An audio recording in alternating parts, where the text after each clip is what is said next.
ป่าล้ำคามาหลายร้อยปีหลวงพระบา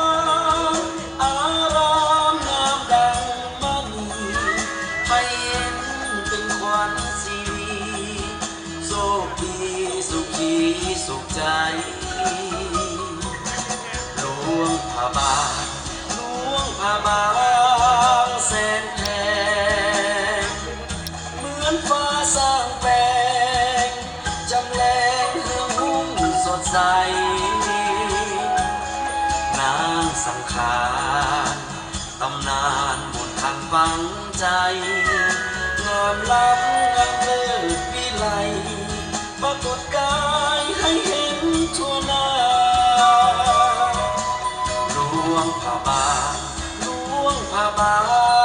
งภูมิใจสงกรานต์ปีใดเทนางสังขารเนินฟ้าเพื่อสลองที่ทองเลือดล้ำงามตาเคียงอยู่คู่พักสุธานางฟ้าสังขารเยี่ยม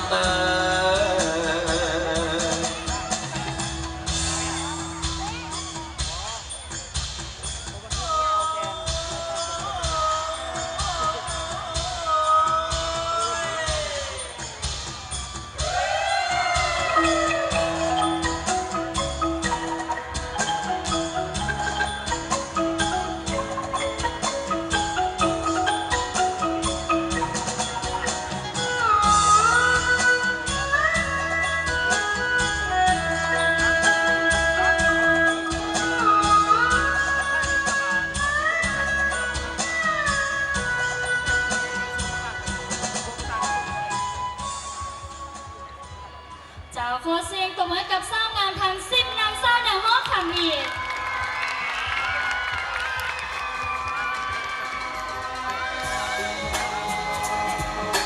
จากแล้วต่อไปก็เสิร์ฟนางเศร้างามโลกพรทางด้านนักเวทีกับสากร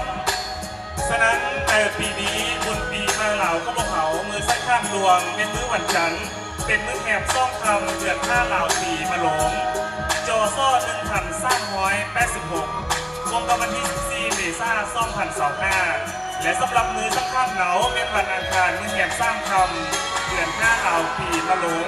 จอซ่อ1,386กงกับวันที่15 เมษายน 2025มื้อสักข้ามขึ้นปีใหม่แม่นกงกับวันพุธมื้อแหม4 ค่ำเดือน5เหล่าปีมาหลงเปลี่ยนจอซ่อ1,386เป็น1,387กงกับวันที่16 เมษายน 2025จากประเด็นเอาสักค่ะคุณผู้ส่งการปีมาลาวก็ที่เดียวว่าเป็นคุณประเพณีฝั่งหนึ่งในปี12ตามที่ของประเพณีของลาวซึ่งจัดขึ้นในเดือน5